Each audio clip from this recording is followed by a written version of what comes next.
हे भगवती, तुझे शतशः प्रणाम। ज्योतिषाचार्य रमित मलिक जी ज्योतिष की दुनिया में एक ऐसा नाम है जो मानते हैं कि माँ वैष्णो देवी की कृपा से हजारों जन्म कुंडलियों पर की गई रिसर्च से ढूंढे गए अचूक उपायों द्वारा जिंदगी की हर कठिनाई से निकलने का रास्ता प्राप्त करके जीवन के हर पल को खुशी से जीने का अधिकार प्राप्त किया जा सकता है।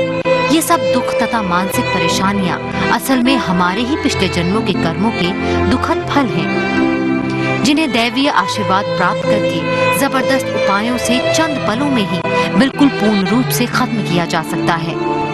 ज्योतिषाचार्य रमित मलिक जी द्वारा आपकी जन्म तिथि, जन्म समय और जन्म स्थान पर आधारित कुंडली पर बहुत ध्यान लगाकर की गई रिसर्च से एक ऐसी दिव्य भविष्यदर्शी कुंडली फल तैयार की जाती है जिसका नाम है जीवन सार अमृत कुंडली फल। ये जीवन सार अमृत कुंडली फल उन लोगों के लिए संजीवनी बूटी की तरह कार्य करती है जिन्हें अपने जीवन में कहीं से भी परेशानियों का हल नहीं मिल पा रहा था और जो ज्योतिष गुरु रमित मलिक जी से व्यक्तिगत तौर पर मार्गदर्शन न मिल पाने से निराश होकर जिंदगी बिता रहे थे। अपने दुखों से मुक्त होने की आखिरी कोशिश के रूप में या पहले ही उचित कदम के तौर पर आज ही ये सुखों की अमृत वेदों रूपी पुस्तक मंगवाएं और बने माँ वैष्णो देवी की अपरंपार कृपा का हिस्सा। उपाय बेहद आसान, करे जीवन का कल्याण। जीवन सार अमृत कुंडली फल। नमस्कार, बहुत बहुत स्वागत है आपके अपने ही खास कार्यक्रम तारे ज़मीं के में। मैं हूं आपके साथ ज्योत्सना। और दर्शकों, जहां आप तारे ज़मीं के साथ जुड़ते ही जान जाते हैं कि ना सिर्फ आपको आपकी समस्याओं का निदान मिलने वाला है बल्कि आपके जीवन से तमाम परेशानियां और दुख खत्म होने वाले हैं। किनकी वजह से ये तमाम चीजें होंगी? जी हाँ, इस खास कार्यक्रम के खास मेहमान जाने माने ज्योतिषाचार्य रमित मलिक जी। चलिए जुड़ते हैं उनसे और स्वागत कर लेते हैं उनका। जय माता दी आचार्य जी। जय माता दी, जय माता दी। आचार्य जी, जिस तरह से हम लगातार बात कर रहे हैं रत्नों को लेकर, और इससे पहले भी आपने 2 रत्नों को लेकर बात की, लेकिन आज जिस रत्न को लेकर बात करने जा रही हूँ वो अपने आप में ही खास है। मैं माणिक को लेकर आपसे बात करना चाहूंगी। माणिक रत्न की बात जब आती है तो सबसे पहले ये बात आप लोगों के ध्यान देने योग्य है कि स्वयं ग्रहों के जो राजा हैं, जिन्हें हम सूर्य देवता कहते हैं, उनसे संबंधित ये रत्न विशेष है। इसलिए इसको माणिक रत्न जो है, रूबी जिसे कहा जाता है, इस रत्न के साथ कुछ विशेष नियम भी अधिक जुड़े हुए हैं। बहुत ध्यान देने योग्य बात है क्योंकि जब माणिक रत्न की बात होती है, अमूमन हमारे आसपास जो रहने वाले लोग हैं, आस पड़ोस में जो ज्योतिष को सुनने वाले लोग हैं, ज्योतिष को थोड़ा बहुत जानने वाले लोग हैं, कुछ बुक रीडिंग करने वाले जो लोग हैं, जिसको माणिक रत्न के बारे में पूर्ण तौर पर जानने की उत्सुकता रहती है, सबसे पहले यह बात समझ लीजिए कि गर्म तासीर का यह रत्न माना जाता है। थोड़ा सा टेम्परेचर को बढ़ाने वाला रत्न माना जाता है, एग्रेशन को बढ़ाने वाला रत्न माना जाता है, कॉन्फिडेंस को बढ़ाने वाला रत्न माना जाता है। इसलिए जिस किसी व्यक्ति के लिए खास तौर पर कॉन्फिडेंस की कमी हो, अमूमन उन्हें माणिक रत्न पहनने की सलाह दे दी जाती है। दूसरी बात खास तौर पर ध्यान रखिएगा कि जब माणिक रत्न की बात होती है तो बहुत सारे लोग कहते हैं कि पेट की अगर कोई आपको समस्या चल रही है तो भाई इतने इलाज करा लिए, दवाइयां कितनी बदल ली, क्यों ना एक बार माणिक रत्न पहन के देख लो। कॉपर या गोल्ड में यह पहना जाता है, इसको धारण करके हमारे तो फला रिलेटिव को दिक्कत बहुत आ रही थी, उसको किसी ज्योतिर्विद ने बताया माणिक पहनने को, वो तो ठीक हो गया, तुम भी धारण करके देख लो।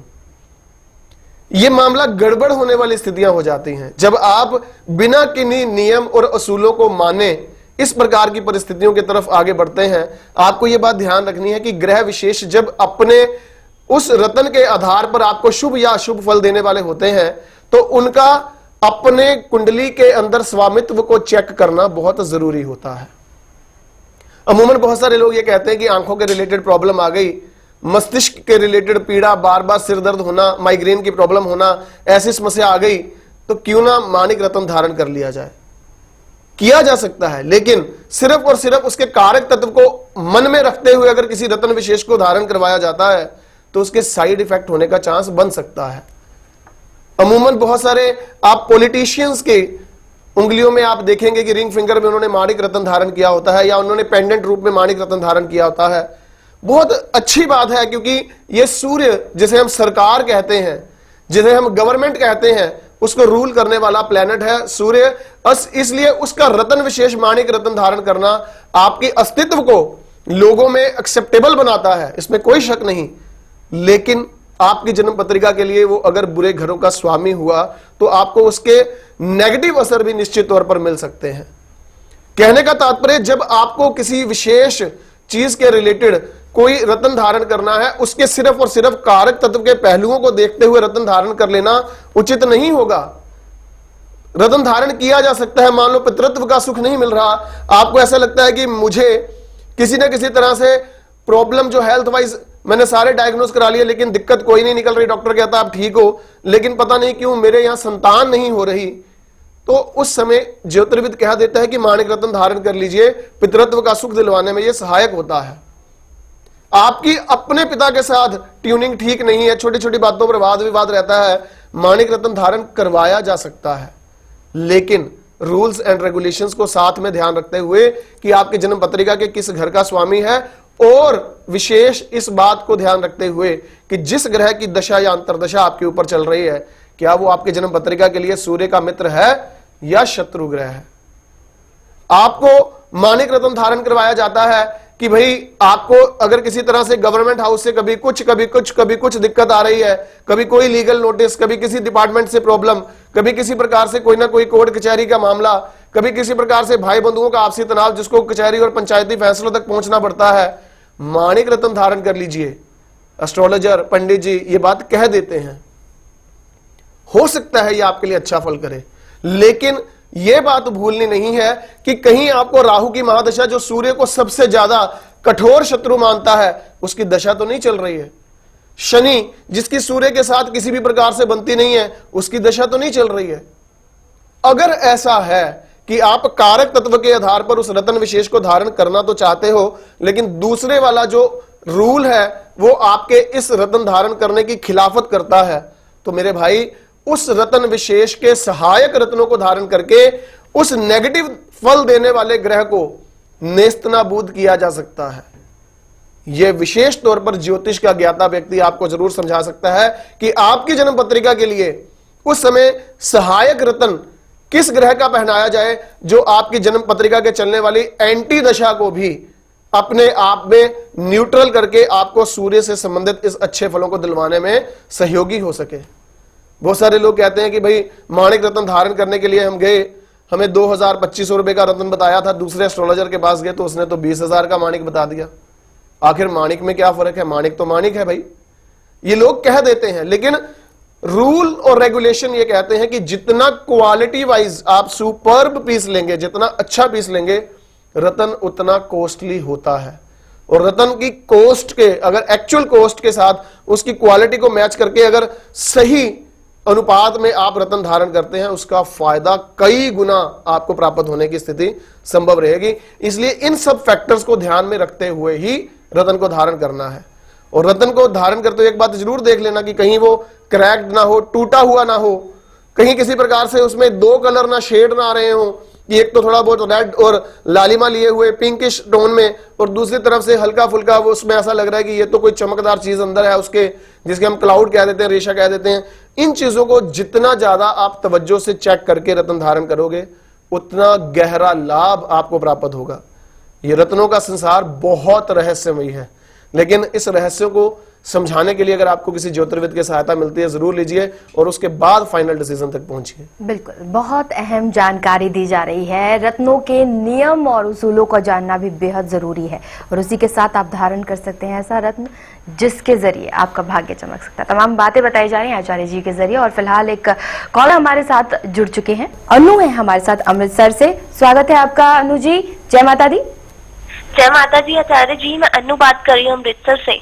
जय माता दी अनु जी, जय माता दी। किसके बारे में जानना चाहती हैं आप? हाँ जी, मैं अपने बेसिकली फर्स्ट मेरे 3 सवाल हैं। एक तो मुझे अपने करियर से रिलेटेड था कि मैं कब तक सेटल हो जाऊंगी। सबसे पहले डेट ऑफ बर्थ दीजिए अपनी। हाँ जी, मेरी डेट ऑफ बर्थ है 17 मार्च 1989 जी, और टाइम है 3:52 PM जी। कहाँ का जन्म है आपका? अमृतसर का। अभी आपका सबसे पहला प्रश्न है करियर को लेकर कि कब तक आप सेटल हो पाएंगी। हाँ जी। सेटलमेंट के लिए मैं सबसे पहले ये जानना चाहूंगा कि आपका शैक्षणिक योग्यता क्या है इस समय? मैं एमबीए कर रही हूँ। किस फील्ड में आपने एमबीए, मार्केटिंग या एचआर में एचआर में की है? हाँ? हाँ जी। अच्छा, आपके करियर की सेटिंग के लिए जो कुंडली के ग्रह हैं वो आपको सहायता प्रदान कर सकें, उसमें जो आपका राहु का विशेष तौर पर श्रापित दोष अष्टम भाव में है, उसका किस प्रकार से इलाज करना है, उससे पहले मैं 2-3 संकेत आपसे मैच करना चाहूंगा। हाँ जी। पहली बात तो अनु जी ये जानना चाहूंगा कि दादा और दादी में से इस समय दुनिया में कोई एक है, दोनों है या दोनों नहीं है, क्या पोजीशन है? अभी दोनों नहीं है। दोनों नहीं है। नहीं है। हाँ जी। अच्छा, एक बात तो ये हुई। हाँ दूसरी बात मुझे ये जाननी है कि उन दोनों में से किसी का नाम के, एस, डी, पी या वी में से आता था क्या? कौन कौन से अल्फाबेट्स? के, एस, डी, पी या वी? डी, पी या वी? नहीं। दादाजी का, दादी जी का, दोनों का नाम बता दो आप। दादी का है बसंती, दादाजी का है मुरलीधर पांडे। ओके, दोनों बातें जो आपने मुझे बताई कि दोनों जीवित नहीं है और दोनों के अल्फाबेट्स ये वाले नेम अल्फाबेट से नहीं आते हैं। हाँ एक बात ये बड़ी महत्वपूर्ण थी आपकी कि इसका मतलब ये हुआ कि आपको पहले तौर पर तो राहु ने अभी तक किसी तरह का दुख देने का कार्य नहीं किया है। अच्छा। दूसरी बात मुझे एक और जाननी है, हाँ जी। हमेशा ऐसी नेचर रही है कि घर के चाहे फैमिली मेंबर्स हो, बाहर की चाहे दुनिया हो, हाँ जी। आपका हर मामले में नॉलेज का ग्राफ बहुत अच्छा है और तर्क वितर्क करने में आप पूर्ण तौर पर अपने जीवन में अपने प्रश्नों की जिज्ञासा को शांत करने पर ही दम लेती हैं। हाँ जी, ये तो होता है। ऐसा है। हाँ जी। तीसरी बात एक और जाननी है कि हाँ जी। आपके इमीडिएट नजदीकी रिश्तों में हाँ ऐसा कौन फैमिली मेंबर है जिसको ब्रेन की, न्यूरो की या जैसे एपिलेप्सी या पैरालिसिस जैसी प्रॉब्लम कह देते हैं, ऐसा किसी को कुछ हुआ हो दाद के नाम के में? क्लोज में है, अभी मतलब कजन में है। क्या नाम है उसका? उन 5 अल्फाबेट्स में तो नहीं है उसका नाम? नहीं, इन 5 में तो नहीं है। क्या नाम है उनका? एक का है मयंक, एक का है चारू। एक का चारू, एक का मयंक। हाँ जी, एम और सी हो गया। ओके, आपकी रिश्तेदारी क्या पड़ती है उनके साथ? एक जो चारू है वो है मम्मा की तरफ से और जो मयंक है वो पापा की तरफ से। दोनों तरफ से है? हाँ जी। ये बात बड़ी गहरी है आपकी जन्म पत्रिका के अंदर, बहुत ज्यादा आपकी कुंडली के अंदर ये बात का खास तौर पर ध्यान रखने योग्य स्थिति है। मैं एक बात ये भी जानना चाहूंगा, कभी उन दोनों रिलेटिव्स की तरफ से हाँ जी। कभी कोई आप लोगों आपको स्पेशली जो कोई चीज गिफ्ट के रूप में, चाहे वो ज्वेलरी या कोई वस्त्र, कोई इस तरह की कोई चीज गिफ्ट में आई है क्या कभी? आए हैं शादी में, जैसे आ जाते हैं वस्त्र वगैरह तो आते हैं। ये सब चीजें आपकी जन्म पत्रिका के लिए बहुत अधिक चिंता और परेशानी का विषय है।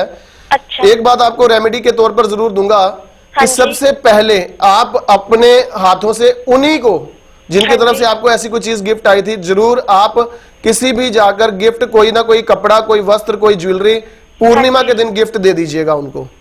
वो चांदी का है, सोने का है या आर्टिफिशियल ज्वेलरी है, उसका कोई लेना देना नहीं। ठीक है। ठीक है। हाँ दूसरी चीज जो आपके करियर के लिए आपको ग्रहों के इस जंजाल में लगातार परेशानी का कारण बन सकती है, हाँ जी। ब्लैक कलर अपनी जिंदगी में कभी भी अपना चॉइस का रंग मत बनाना। सूट्स ठीक है। वगैरह में, खास तौर पर टॉप्स वगैरह में कभी भी ब्लैक कलर को ज्यादा अपने लिए फोन्ड ऑफ नहीं बनना है ब्लैक कलर का। ठीक है। और तीसरी बात, आपका करियर पॉइंट ऑफ व्यू, आपकी जन्मपत्री ये बोलती है कि इस 27 मई जो भी आने वाली है, उस 27 मई के एकदम बाद हाँ। आपको बहुत शानदार नतीजे मिलने की स्थिति रहेगी।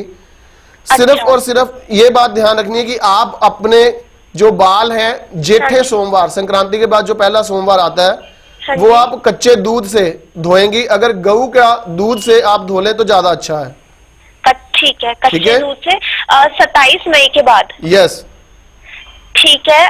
संक्रांत जो आएगी उसके बाद में कच्चे दूध से, उसके बाद पहला सोमवार जो आए, पहला सोमवार जो आएगा। ठीक है। हाँ जी। और आपका प्रश्न? हाँ जी, मुझे एक्चुअली अपनी शादी का भी पूछना है कि मतलब क्या है मेरी शादी का, कब तक होगा और मतलब कैसे लव मैरिज का या चांस है आपकी जन्मपत्री में? नहीं? हाँ है चांस। हाँ, लव मैरिज का चांस है। बहुत सारी बातें ऐसी हैं, मैं उस प्रश्नों को अभी नहीं उठाना चाहता हूं क्योंकि काफी सारी क्रॉस क्वेश्चनिंग करनी पड़ेगी। सिर्फ हाँ एक जी। बात जरूर कहूंगा हाँ कि जी। अगर लड़का क्लीन शेव हो तो ज्यादा अच्छा है, मतलब मुस्टैचेज या ज्यादा बियर्ड ना रखता हो तो ज्यादा अच्छा है। अच्छा। बाकी चीजें कई ऐसी हैं जो मैं आपको बताऊंगा, लेकिन किसी समय आप फोन अपॉइंटमेंट पर या व्यक्तिगत तौर पर आके आप मिल लीजिएगा। करियर पॉइंट ऑफ व्यू 27 मई के बाद अच्छे योग आ रहे हैं, तो मिठाई खिलाने आना और साथ ही साथ आप अपने बारे में आगे की जानकारी भी पूरी विस्तृत रूप में लेना। हाँ जी, ठीक है। ठीक है। जय माता दी। तो बिल्कुल बहुत अहम तरीके से तमाम चीजें समझाई जा रही हैं आचार्य जी के जरिए। और जो लोग जुड़ते हैं ना सिर्फ इस खास कार्यक्रम के जरिए बल्कि जो व्यक्तिगत तौर पर मुलाकात करते हैं और जो समागम का हिस्सा बनते हैं, जो अपने दुखों को आचार्य जी के समक्ष रखते हैं, उनके क्या कुछ अनुभव रहे हैं, आइए वो भी जान लेते हैं। मेरा नाम दीपक शर्मा है। मैं बुडपुर दिल्ली से फर्स्ट टाइम इस समागम में आया हूं और गुरुजी ने हमारे प्रश्नों के बहुत अच्छे से उत्तर दिए हैं। उनके इस समागम से हमें आगे अपने फ्यूचर के बारे में बहुत अच्छी अच्छी बातें जानने को मिली हैं। इस समागम के जरिए गुरुजी ने सभी अपने भक्तजनों के बारे में और जो जो ज्योतिष के बारे में जानना चाहते हैं उसके बारे में बहुत अच्छी सटीक बातें बताई हैं। गुरुजी ने अपने एक क्लासेस भी स्टार्टिंग की है दिल्ली में, अभी कोचिंग सेंटर। जो ज्योतिष सीखना चाहते हैं वो गुरुजी के पास यहाँ आके अपना ज्योतिष में भी अपना करियर बना सकते हैं। तो इस गुरुजी की इस पहल के लिए और गुरुजी ने जो हमें बातें बताई हैं उसके लिए गुरुजी का हार्दिक दिल से अभिनंदन। और गुरुजी माता रानी गुरुजी पर अपनी ऐसी कृपा बनाए रखे। धन्यवाद। जय माता की। मैं हूँ ज्योति अरोड़ा। मैं नरेला में रहती हूँ। मेरे हस्बैंड के ऊपर बहुत कर्ज था, तो हमें किसी ने बताया कि डॉक्टर अमित मलिक जी हैं, उनके पास जाइए। लेकिन हम बहुत ज्योतिषियों के पास जा चुके थे, हमें बिल्कुल भी बिलीव नहीं था। तो मैंने इनका टीवी में प्रोग्राम देखा, तो हमने सोचा क्या पता भगवान ने क्या सोचा है हमारे लिए कि हम हो सकता है हमारी मुश्किलें दूर हो जाएं। तो हम मेरे फादर इन लॉ हैं, तो हम उनके थ्रू हम यहाँ इनके पास आए, इनके पास मिले, डॉक्टर रमित मलिक जी के पास गए, तो हमने इनसे जीवन सार अमृत बनवाया। आज हमारे साथ ऐसा है कि हम अपने सभी कर्जों से मुक्त हो चुके हैं। तो हमें बहुत अच्छा लगा। माता रानी अपनी कृपा बनाए रखे और डॉक्टर रमित मलिक जी हैं, उनके आशीर्वाद से हम जो हैं अपनी मुश्किलों से बाहर निकल पाए। तो हम इनका बहुत बहुत धन्यवाद करते हैं और हम चाहते हैं कि माता रानी अपना आशीर्वाद डॉक्टर रमित मलिक जी पर बनाए रखें। धन्यवाद। बिल्कुल, विश्वास बहुत अहम है। लोग विश्वास करते हैं आप पे और जिस तरह का ज्ञान आप बांट रहे हैं लोगों के साथ वो भी प्रशंसनीय है और असमर्थ लोगों की भी बहुत मदद कर रहे हैं। मुझे याद आया जब मैं इनको मिला तो मैंने इनको एक बात कही, जब इन्होंने कहा कि मैं अच्छी ज्योतिष की ज्ञान रखता हूँ, तो कृपया मुझे ये इन 2-3 बातों के बारे में आप क्लियर करिए। जब मेरी इनके साथ बातचीत हुई तो मैंने इनको एक बात कही कि एक दिन वो आएगा, और आपको भी ये कह रहा हूँ लाइव कार्यक्रम के माध्यम से, कि एक दिन इस पर्सन को आप चैनल्स पर देखोगी। इतना शानदार ज्योतिर्विद बनने का कॉम्बिनेशन की जन्मपत्री में मौजूद है। और जब मैंने ये बात इनको कही, इन्होंने कहा कि उसके बाद इन्होंने बताया कि हाँ, कि मैं ज्योतिष जानता हूँ, थोड़ा बहुत ज्योतिष सीखता हूँ और मैं आगे इस चीज को करना चाहता हूँ। तो ज्योतिष की कक्षाओं के बारे में भी इन्होंने कहा कि आप ज्योतिष की कक्षाएं आरंभ करिए। ये एक विशेष कार्यक्रम में सबसे बड़ी खासियत है कि आप लोगों के साथ मैं कनेक्ट रहना चाहता हूं। मैं चाहता हूं कि आपको परमात्मा ना करे कभी कुछ समस्या आए, आप जरूर आए। जिस तरह से मैंने इनकी हेल्प की या इनको गाइड किया, अगर आपका प्रोफेशनल प्रोस्पेक्ट या आपका जिंदगी का कुछ अच्छा पॉजिटिव दिशा निर्देश अगर मेरे माध्यम से हो सके तो उसके लिए मैं अपने आप को अहोभाग्य समझता हूं। लेकिन उपाय जरूर करने हैं। किसी तरह से कोई लूट पटांग वाला कोई उपाय या किसी तरह से मैं कहूं कि आप घर बैठो मैं आपके लिए ये कर दूंगा वो कर दूंगा, नो चमत्कार, नो किसी तरह से ऐसा कोई कार्य नहीं।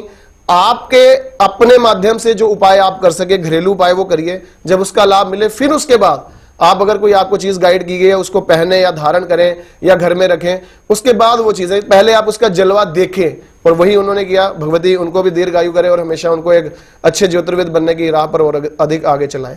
बिल्कुल, बहुत अहम है कि आप किस तरह से जुड़ रहे हैं आचार्य जी से, ना सिर्फ इस खास कार्यक्रम के जरिए बल्कि आप उनका सानिध्य भी प्राप्त कर सकते हैं, उनसे मुलाकात कर सकते हैं और भी बहुत सारा ज्ञान प्राप्त कर सकते हैं। आपकी स्क्रीन पर लगातार नंबर उपलब्ध है, बस आपकी तरफ से कदम बढ़ाने की देरी है। फिलहाल हमारे साथ कॉलर जुड़ चुके हैं आचार्य जी। हमारे साथ सुरभि है नागपुर से। जय माता दी सुरभि जी। जय माता दी। जय माता दी सुरभि जी।